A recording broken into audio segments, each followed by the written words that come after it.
Amateur Traveler is in its 20th year now, but can you imagine if I had people on the show who had never been to the destination, but had just read about it or seen a movie about it? That wouldn't make any sense at all, and you wouldn't listen. We all know how important it is to receive advice from people who know a destination to get the most authentic local experience. And a great option for experiencing this is Explore Worldwide and their authentic small group adventures, led by local tour leaders, perfect for solo travelers who want to meet like minded people with a desire for adventure. I'm often an independent traveler, but two of my last three trips were with small group tours because they organize everything and it's a lot easier. If you want to recreate the tour I did to Malta, they have a Malta and Gozo Discovery Tour. I'm intrigued by one of their tours called A Taste of Sicily. The company again is Explore Worldwide, and visit exploreworldwide.com to learn more. And thanks to Explore Worldwide for sponsoring this episode of Amateur Traveler.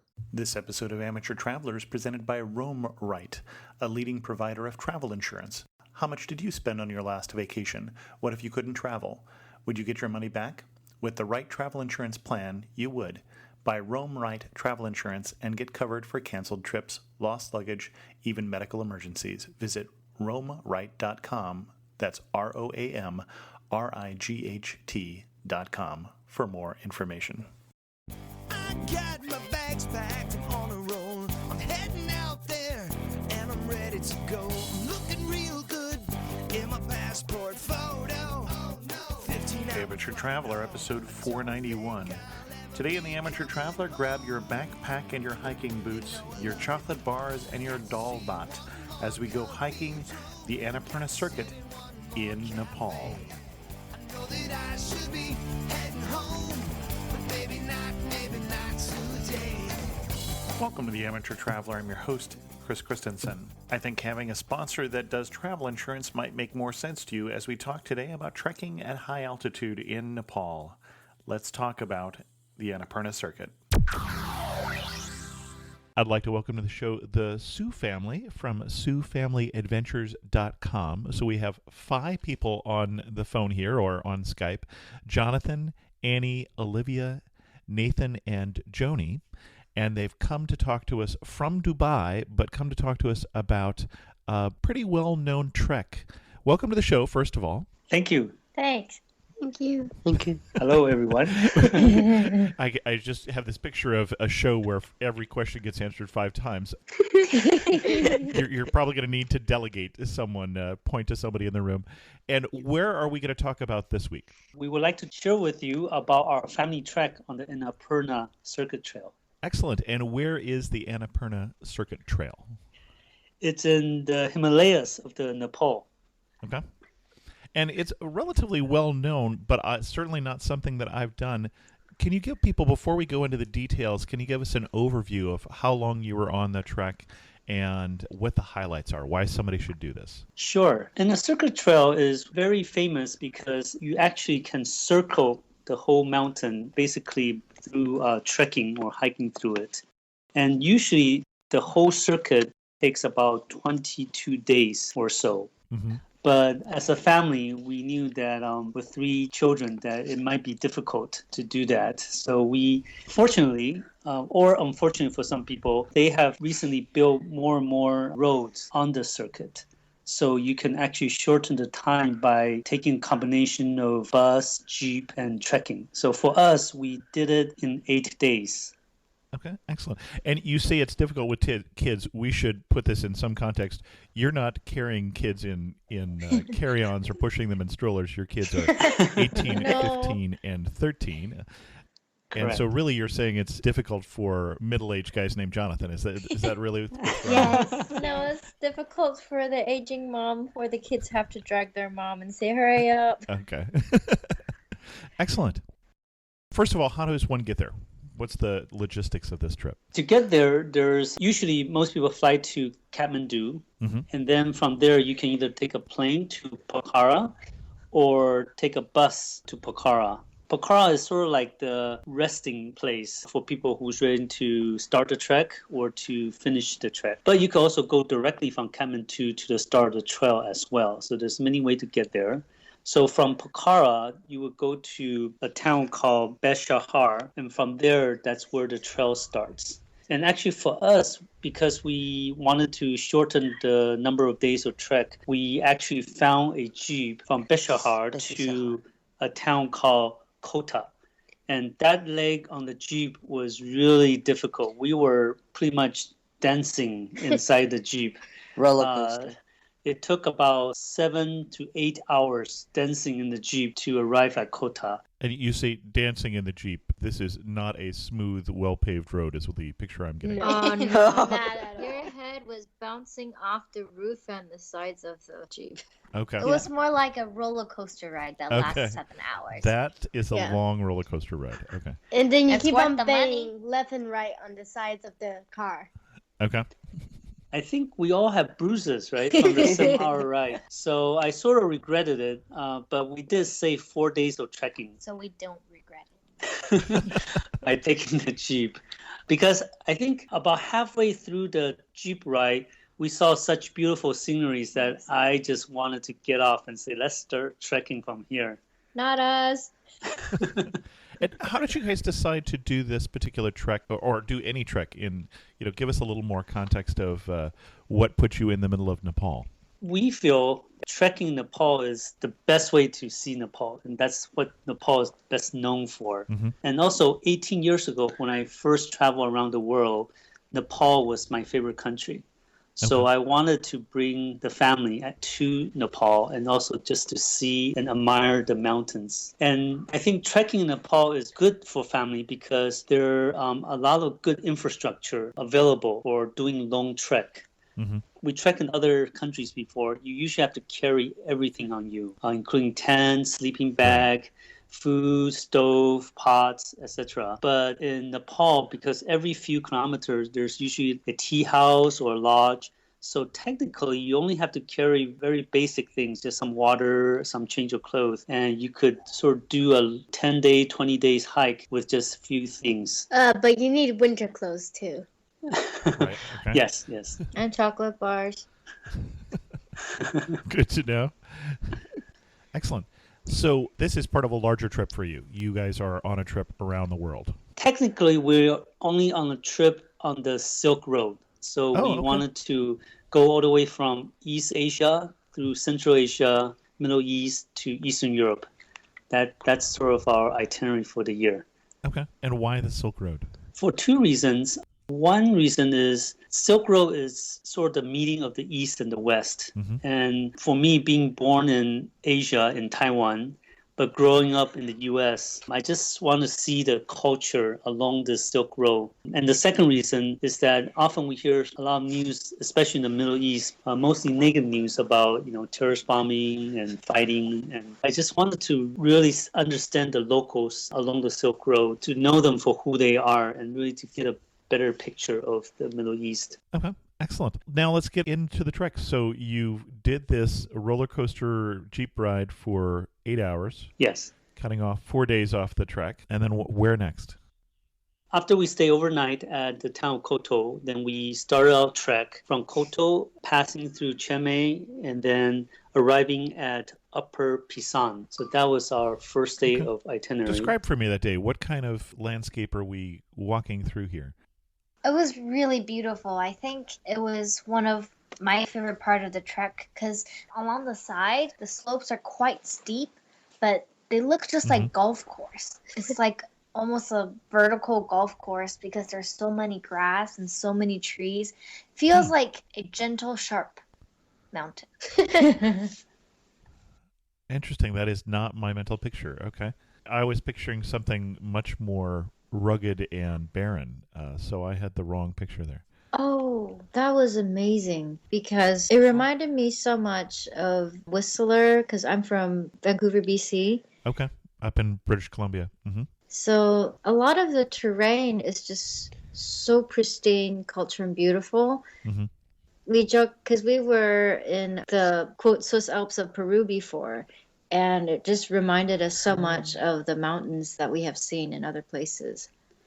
Well, I think this is what's attractive about Annapurna is that because it goes from 820 meters Hmm. all the way up to 5,416 meters. So you go and see, Hmm. terrain of all types, and so you get a great variety. You never get bored. So I think that's one thing we Yeah, really that's true. enjoy about this trip. Every day you see something new. The mountain is different, it's Hmm. changing. And then there's 1 to 2 days where the fall colors were just so vibrant and everywhere. It was really beautiful. And the fall colors, you were there in what month? October. October. Okay. Continue. Where did you go next? After our first night in Upper Pisan, we trekked to a town called Narwhal. Most people actually goes from Upper Pisan to a town called Manang, but we wanted to break up the trek into shorter pieces. That's what's so good about trekking here is that depending on your energy level or your condition, you could do it faster or slower. Actually, near the end of that day, it started to rain and the clouds were really thick. And we were actually doing pretty poorly that day. We were going up the switchback up the slope of the mountain, and the children were just dying. And we barely made it to Narwhal. But the surprising thing was that when we woke up in the morning, we were greeted by the most beautiful white snow mountain with all the clouds all gone and fresh snow on the mountain. Nathan, he would like to share more about that day. That morning, I woke up extra early. I didn't know what to expect, but I was thinking like, oh, whether it's cloudy or clear, I'll just get up and see what happens. And when I woke up, everything was clear. I was able to see the different peaks of the Annapurna Circuit, and I was just jumping out of my bed, waking up my sisters and running next door to my parents, waking them up to see the view right outside our window from the lodge. It was absolutely breathtaking. Excellent. Let's take a break here and hear from our sponsor. When planning your trip, you probably don't want to think about the bad things that can happen, but the truth is, stuff happens all the time. Your flight may get canceled, your luggage may get lost, you might not even get to go on your trip because you get sick right before you're scheduled to leave. All of these events are covered by Roam Right Travel Insurance. Roam Right also covers more severe situations. Have you thought about what you would do if you needed emergency medical treatment in a foreign country? How would you communicate with the doctors? What if you needed to be evacuated home? Your primary medical insurance may not cover these expenses, but travel insurance can help. One Roam Right traveler racked up close to $117,000 in medical bills on an air ambulance ride from Europe to the United States. His Roam Right travel insurance policy, just $28. When booking your next trip, you'll want to get your travel insurance as soon as you make your plans. Early bird benefits include a pre-existing medical condition waiver and the option to upgrade to cancel for any reason coverage. These are the benefits you just can't get if you wait too long. To get your free travel insurance quote for your next trip, visit roamright.com. That's ROAMRIGHT.com. And thanks to Roam Right for sponsoring this episode. You mentioned the kids were dying on this trip. How much prep work had you done? How much hiking had you done recently to get in shape for this? And how much do you need to do? I guess it's two questions. Well, we actually hiked quite a bit in Kyrgyzstan about a month earlier. We did 2 or 3 treks. So I thought that we were okay. But I think the reason why we were dying on the first and second day was that we took the jeep up from 820 meters to 2,600 meters. So we weren't really acclimatized so well. Mm-hmm. So I think the first 2 days was really tough as we tried to get used to the higher elevation. And we noticed that the days afterwards, we actually felt better and better. And we were surprised how well we did as the days went on. Okay. Got it. But you did a lot of that elevation all at once. Okay. That makes sense. Excellent. So that day, with the beautiful mountain views, we continued to hike to the town Manang. It's recommended by the guidebook that you would stay in Manang 2 days, one to acclimatize.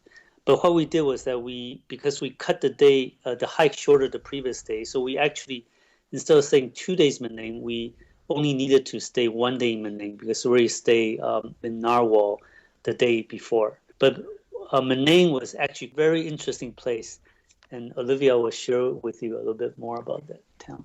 It was really amazing. Lots of people say that you can restock up in Manang and things, but we thought it would be really expensive because as you go on the trek, each village you pass by gets more expensive for the same food you eat. When we got in Manang, it was like super cheap, and then suddenly there was bakeries everywhere. There was 10 bakeries, and then they have apple crumble with custard and like Black Forest cake, and the prices of the dessert compared with your meal is much cheaper. So we had so much fun just eating dessert there. And besides that, the city also has a theater where you can go to watch like 7 Years in Tibet and movies that are like relative to the place. And then there's a lot of hikers. Well, we trekked the 2 days before, we like almost didn't see anyone. But once we reached Manang, there was like 40, 50 people just walking around the streets everywhere. And I assume the hikers are from all over the world? Oh, yes. We met lots of people. We met a family from Sweden, and that's our first family that we met on our trip. With 4 adult kids. Yeah, with 4 adult kids, with one of them 24, the other like 20 and 19, and that was very interesting. And we also met like people from Germany and Israel, lots of Israel, and France. France. And Americans. Yes, that's actually a very big surprise for us. That you were not the only Americans on the trip? Yes, we don't see Americans usually anywhere. But suddenly when we got to Manang, and especially the hike camp, the day after, there was Americans just popped out everywhere. It was very intriguing. Excellent. And what happened next? So after our overnight in Manang, we started to get into the steeper part of the trek, Okay. where we would go up in elevation higher and higher. Because at Manang, it's at around 3,500. 3,500 meters. That's right, 3,500 meters. And then we were going to trek to 4,200 meters for overnight. So we were trying to prepare ourselves. So we make sure we woke up early, got an early head start, and began to trek. And surprisingly, it was easier than we expected. We actually got there at around 1 p.m., which was much better than the previous day. We always got to our destination around 5 or 6 p.m. And what was special about that destination was that we met a group of Korean, and we were so surprised at what they were doing. Were they making soup on the top of the mountain? They were a group of Koreans that's going to play a piano concert at the top of the peak. Oh my, okay. At the pass. Yeah. At 5,416 meters. And then so they're doing this to show the world that even after the earthquake, Nepal is still safe. And they're like bring a grand piano all the way up to the peak. It has a professional pianist from Korea, and then like a professional tuner. And just they're slowly hiking up to be able to get over the elevation to get up to the top. It was very exciting. This sort of activity they did was, it's called piano and ice cream. So piano represent peace, and then ice cream represent joy. Okay. Works for me. Yeah, so we were just so surprised at the different people we meet on the way. So you're not guaranteeing us that if we do that trip, we're going to run into piano concerts at the top of the peak. They actually hope to do it every year. This is the first year they did it. Interesting. But they hope to come back, and most likely in October. So if you want a chance, October is a good month. Well, and that begs the question of why October, and when is the best time to do this trek? October is actually the beginning of the good season to do the trek. So usually the best season is October and November. You might be able to do it in September and maybe in early December, but pretty much that's the hiking season. Oh, interesting. But even though it's a good season, actually it doesn't guarantee that it's always good weather. Mm-hmm. As a matter of fact, when we were hiking the second day, it was the 1-year anniversary of the tragic snowstorm that killed 34 hikers on the same trek that we were on. So, yeah, anything could happen. That's good to know. Excellent. On the same note, because we knew that, there's still the potential danger, even though it's such a popular trek. So we tried to prepare ourselves mentally. At first, we didn't buy gloves. We didn't have gloves on us. So we started to, okay, we better buy gloves and we better make sure that we're warm enough just in case. Right. But as we hiked, we actually noticed that there were some emergency shelter built along the way. Okay. And they looked quite newly built. So I think that was in response to what happened last year, where a lot of hikers, they were stranded and had no place for shelters. So I think it should be better now. I have only tried to hike one time at that altitude, and I did what you did on that first day. I drove up. This is in the the U.S. Rockies, and I drove up from a mile in elevation to 2 miles in elevation plus. So you talk about trekking. I remember running out of breath on a quarter-mile nature hike. So but your body adjusted over the time such that you were doing, at this point, not just that you're in elevation, but the hike is getting steeper also, is my impression. Yes. Joni, would you like to share about how you were able to adjust? I was really surprised myself that I did super well on this trek, because I wasn't running out of breath too much. I would just stop a few seconds, and then I feel like I gain more energy, because I also had asthma, so we were afraid that it's going to be harder for me and I'll have to use my asthma medicine a lot, but it was actually really good. I didn't have too much trouble. So it sounded like the only medicine you used for the altitude was chocolate. Did I get that right? Yes. Yes, but apart from, because they wanted to make sure I don't have any sudden asthma attacks, I'll just use it daily while we were on the trek. Well, the thing that we learned, sort of gain experience, was that we found that we need to just take really slow, steady, and slow steps. Whenever we feel a bit out of breath, then we know that we went a little too fast. So we each sort of just went on our own pace and not necessarily have to try to stick together as one group. And then we sort of almost, if you look at us from far away, almost like we're doing slow sync walk. We're just like one step, one step, one step. And then sometimes in sync, and it looks really interesting. What kind of horizontal distance are you trying to cover in a day on your itinerary then? Well, for our trek, we hike a total around 70 kilometers. Okay. In our 6 days of trekking by foot. The whole circuit is actually 210 kilometers. Interesting. Okay. So we sort of cover 1/3 of it. And I think the 1/3 that we cover is probably the highlight of the trek. So I think we did well in that sense. But usually we cover, if it's flatter, we'll cover around 15 kilometers, at most 20. And then if it's steeper, maybe 5 to 10 kilometers. Okay. Interesting. I think at the most strenuous part, I felt as if I was just doing like long distance swimming, because when I'm swimming laps, I would pace myself like breathe, stroke, stroke, breathe, stroke, stroke, breathe. So at that point, I felt like I was swimming on land, where it was just very regular pacing. But I'm usually the turtle in the family, and I'm the slowest. My kids are bunny hopping way ahead of me. There's a lot of other slow trekkers too, so it's nice in that you kind of get to encourage each other. And I remember my daughter shared her chocolate bar with another trekker that was needing energy on the way. Well, when we talk about acclimatizing, I mean, I assume that most of our audience knows that really what's going on is one of the things that's happening is your body is actually building more red blood cells, which is why it takes a little while. By the time you're at altitude for a couple weeks, you've got quite a lot more blood cells to carry the oxygen so that you can make use of what little is up there. That's right. Another thing that we need to build is actually energy, because it actually consumes a lot of energy. And the food price gets more and more expensive the higher and higher you go. Well, more difficult so for them we to bring try the to food strategize. We try to strategize where we try to get the most calorie with the least amount of cost. Okay.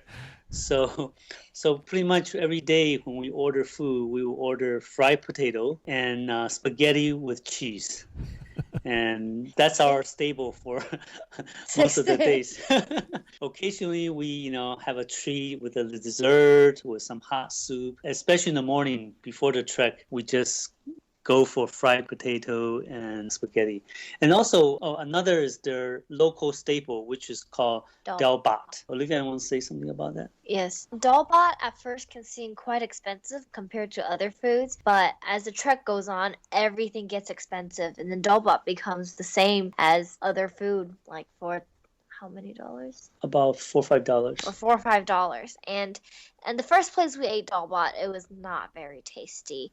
It was very salty and not very appetizing. And can you describe what dalbat is? There's usually a bean soup, Mhm. and then Lentil soup. lentil soup, and then vegetable curry with rice. Okay. But it's different from place to place. The vegetables they cook is different, how they cook is different, and the taste is different. And some places even give you some pickles or some extra vegetables. So even though we didn't really like it at the first place, we continued to try it at other places, and we really enjoyed it. And one thing that's great about dalbat is it's actually 2 servings when you order one. After you finish a whole dalbat, they will refill basically everything, and you get to eat it again. So that's also pretty great. Excellent. And I understand that in the higher elevations, sometimes you won't have rice, but other grains because the rice doesn't grow up there, obviously. It was rice. You saw rice everywhere? Okay.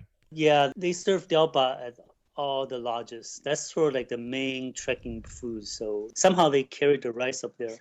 But that's also maybe why it's more and more expensive the higher you go. They have porters and horses and mules to carry the food. And you mentioned the lodges, the tea houses. Tell us more about them. Usually they're run by the local Nepali Tibetans. Mhm. It's actually very nice because by going to the lodges, you also get to know the locals because they're the villagers that live there. And we enjoy learning more about their culture by speaking with them. And the lodges are actually quite inexpensive and almost, you could say, free. There was actually 2 nights where, because they wanted us to stay at their lodge, they say, free, we didn't have to pay anything for staying, but they say, but you have to eat at our place. And that's where they earn most of the money is from the food. Sure. And the food is actually standardized price. So for every village, they have a set price. So it actually doesn't matter which lodge you go to eat, it's all the same price. Interesting. So the only thing they compete is on the lodging price. So often they just go free. We actually stay at one place where it's not free, but it ended up costing only about 20 cents per person. So it's really negligible. Okay. So we're spending a fair amount on food, but we're not spending anything on lodging, really, or not very much at all. Yeah, exactly. And I'm picturing something fairly basic then, if you're not spending any money on it. No infinity pools or... Not Dubai for sure. Yeah, I guess for us, because we've been backpacking for so many months, we actually felt it was quite nice. Mm-hmm. But maybe for the regular American tourists, it's pretty basic. You have a bed, you have blanket, pillow. Usually it's a shared bathroom, so you don't have your own private bathroom. The walls are usually a wooden wall and concrete floor. But then the views are spectacular. All the lodges are usually situated with the best view of the mountain ranges and the peaks. It's great. We brought our own sleeping bags, so at night we had our thermal underwear on our sleeping bag. We were actually quite snug and warm. Yeah, the lodges, the rooms don't have heating, so it does get quite cold when you first get into bed. But somehow, as the night goes on with the body heat, it heats up the room, and by 2 or 3 a.m., we all felt quite warm. Well, we have 5 bodies heating up one room. That helps. And you were mentioning carrying your sleeping bags, and you had to carry some food, although you had food from day to day. How heavy were your backpacks? I would estimate we carry about 10 to 15 pounds. Oh, wow. Okay. Fairly light. Yeah, 10 to 15 pounds. We actually, to save costs, we actually carry some food, and we actually carry our own stove and pots. You did? And water. Wow, okay.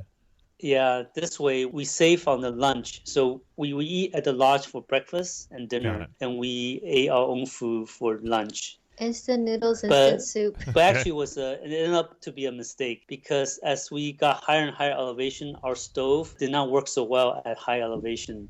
So it took us a long time just trying to start the fire and cooking it. And so by the third day, I think we gave up on cooking our own food. We would buy hot water from the lodge and then use that to cook our own instant noodle or soup mix, etc. And cookies. We bought cookies along the way to eat. And that implies that you were seeing places to eat in the morning and then the evening, but also along the route there were places to stop. Yes, yeah. Every few, like 1 to 2 kilometer, there's usually a lodge, so it's very convenient. Excellent. But in terms of the weight that we're carrying, we're definitely towards the lighter end, I believe. Because we've seen a lot of people with much bigger backpacks. But even then, I don't think it's a problem because if you want, there's a porters that can help you to carry your bags and different things. Well, and what I'm hearing is you weren't regretting going towards the lighter end. No. If anything, you might bring less stuff. Actually, I would say half of the hikers there have either guide or porter or a guide and porter. And we actually did this without guide and without porter. So there are definitely a lot of people carrying lighter than us because they have porters to carry all the heavy things. Although we did meet one lady from Austria who was traveling for 9 months, so she didn't put her big backpack somewhere else, so she brought it onto the trek, and the backpack was about 18 kg. Oh, wow. Okay. Yeah, and I guess this goes to another great thing about this trek is not only are there many lodges along the way, there's porters and guides that you could hire for about $20 a day. So a lot of people take advantage of that. And when you hit the higher elevations and you run out of breath, there's actually people doing business where they ride their horses and they wait for you at different points knowing that there will be some trekker that's dying. And then you pay a fortune to catch that ride up the next leg. So there are options of riding horseback to continue. And what was next? After our overnight in the village of Letar, we went to the high camp. And this is the camp right before you go over the high pass. It's actually the steepest leg of the whole trek. And we got prepared again early, woke up early, and ready for a very, very grueling, tough day. But we were pleasantly surprised because we actually got there in half the time that they said that it would take. And we reached there around 11 a.m. And we were just so happy and just watching all the other hikers come after us going up in slow motion. And everyone there was, sort of excited, but a little bit nervous as well, not knowing how the weather will be like.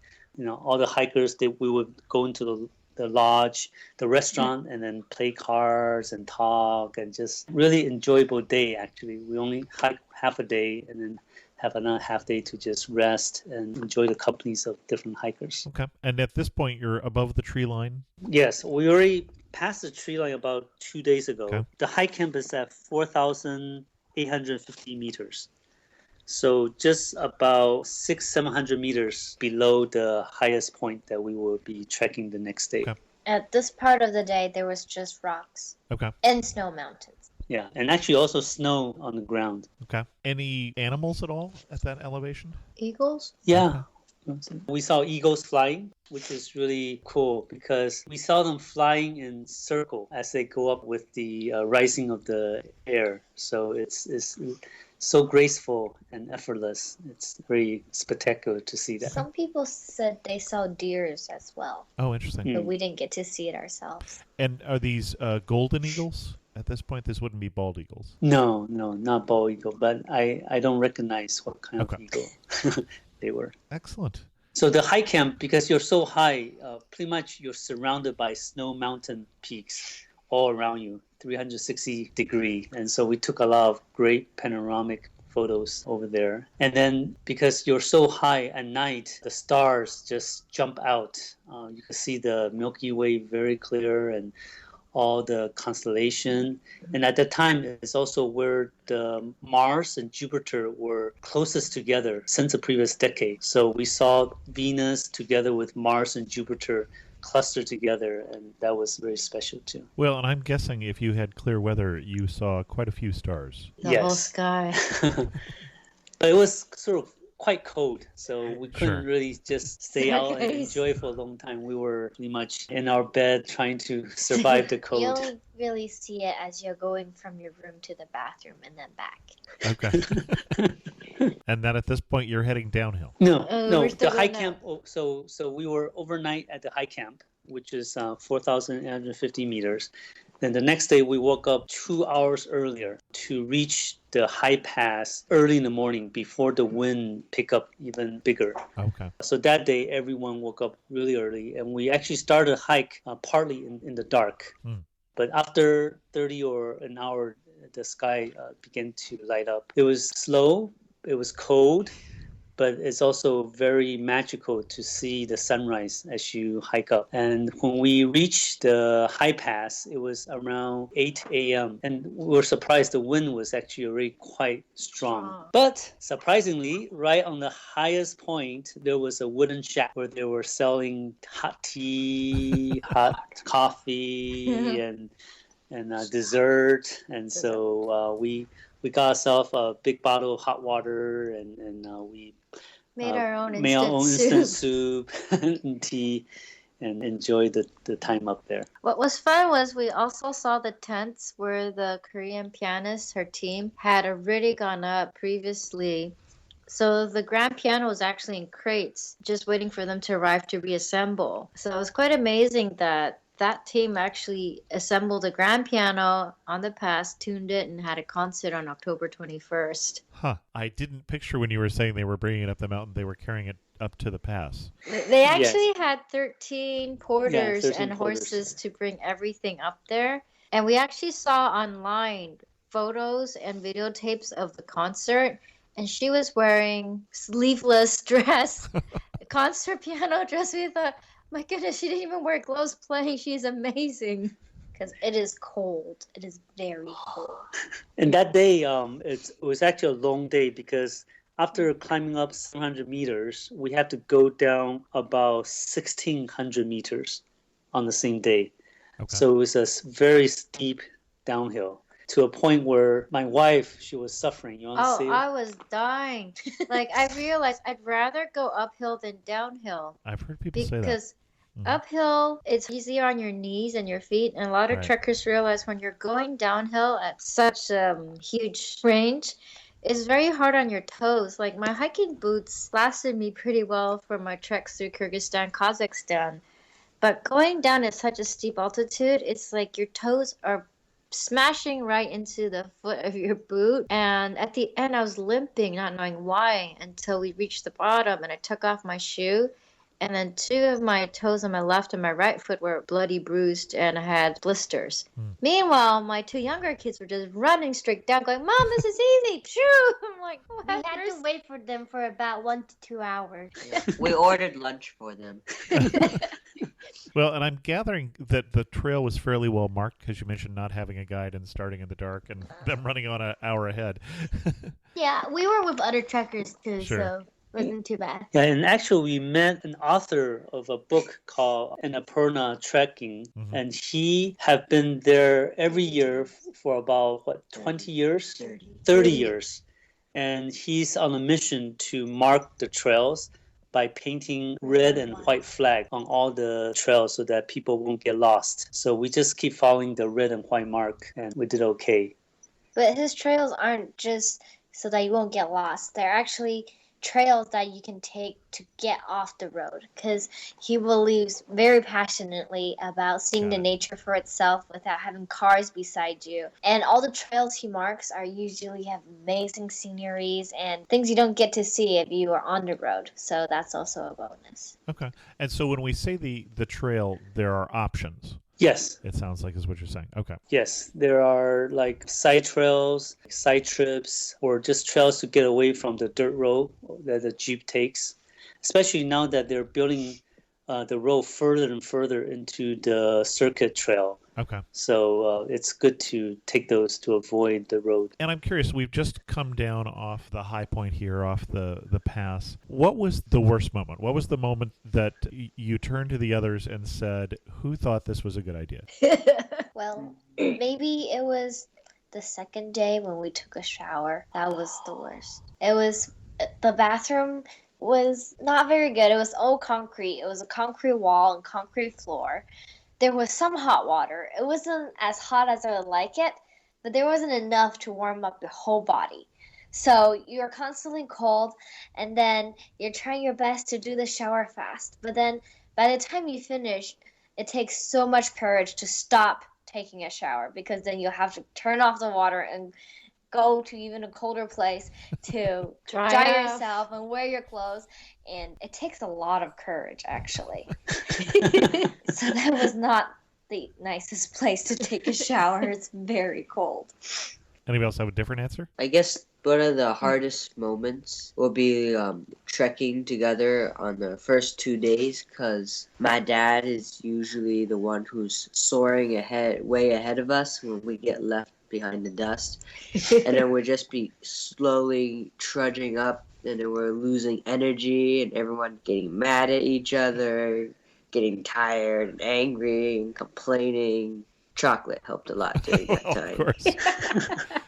And then the opposite question: when was the moment you turned to each other and said, "I am so glad we did this"? I think when we went through the lake where it was just beautiful autumn colors, So this is the first 3 days of the trip or so. it's just second and third day, because we live in most of the time in Yunnan, Kunming, where it's always such temperate climate. You never see autumn there. Everything's always green. And for us to be able to see what fall colors look like in such a grand scale, it just made it so, we were just like, ooh, gorgeous, and just taking pictures along the way. And then we were even joking, it's like, that looks like Japan, even though we've never been to Japan before, or my kids haven't, but they've seen pictures of Japan. And then we've been to Cambodia and different Southeast Asian countries. They're like, oh, this looks like this country, this could look like that country. And it was just a really exciting time where we could just see a lot of common threads between different places that we visited before. And also, where we live, we don't usually see much snow at all. So when we got near to the higher place where there was actually snow like everywhere, I was really excited and happy, because I just really love seeing snow, and I think it's like really pretty and beautiful. Excellent. For me, it was the first day, there was sort of some clouds in the sky. So the snow peaks, sometimes you could see a little bit of it, but it was sort of hidden or elusive. And then the next day, when it was all clear and just right out there, and it was such a big surprise that I just jumped up and down and just took hundreds of photos everywhere. The kids were complaining that I keep taking photos, but I was just so excited. That really made my day. Excellent. We're going to start to wind this down, but anything else on we're not quite done with your trek here. Anything other highlights we want to mention before we get to my last questions? Oh, be prepared to bring medicine. Like, we had a medicine first aid kit ready. So we actually somehow between certain altitudes got allergies. I can't explain how or why, but it's really important to have allergy medicine prepared. And for sure, Tylenol or ibuprofen for headaches when you hit the higher altitudes. There was only probably 1 or 2 days before the pass, where I had a headache. And then we actually went to listen to a lecture on high altitude illness. And then we were like getting paranoid about every single symptom, to think, oh no, I'm going to die. Something is wrong. Just to be aware and then have medicine ready. Okay. I would also like to mention that the trek can be done in an easy way, but it could also be challenging for those who are really hardcore trekker, because there's a lot of side trek. For example, you could trek to the Talicho Lake, which is at 4,900 meters, and it's said that it's the highest lake in the world. So there's many side trek, 1 to 2 day side trek you could take to just, challenge yourself or see even more sceneries. So I think it's Annapurna is really a trek for all types, all ages. Okay. Did you have any resources you used that helped you personalize what you wanted to do? I rely mostly on the Lonely Planet. And the Annapurna Conservation Area, they also have maps of the altitude map of the different villages. So you could sort of see, how far they are and what's the elevation gain for each of the village. So those were very useful. Okay. What was your biggest surprise? For me, I think was seeing a place where you can learn how to bake in Penang. They have a bakery store there in case you want to learn how to bake apple pie. At 3,500 some meters. Yeah. And my biggest surprise was seeing 2 guys, one local Nepali and one guy from Australia who biked up the whole entire circuit And bike down. and biked down. Oh my, okay. Amazing. They were incredible. My biggest surprise was the Nepali porters. They carry up to 3 to 4 people's backpacks weigh on them, and all they have on their foot my is gosh. like Flip-flops. flip-flops and slippers. Yeah, they carry about like 30 kg. I think my biggest surprise was to realize you could do a concert at the pass at 5,416. I wondered if the concert might come up and answer to that question. Oh, hats off to this group because I never imagined that someone would hold a concert at that elevation. There was no point at which you thought, darn, we could have brought our own grand piano. Maybe Joni's ukulele. One thing that makes you laugh and say, only in Nepal. Talbot. Okay. Because only in Nepal, they give you refills, like almost all you can eat refills. So there's T-shirts that says Dalpat 24-hour power.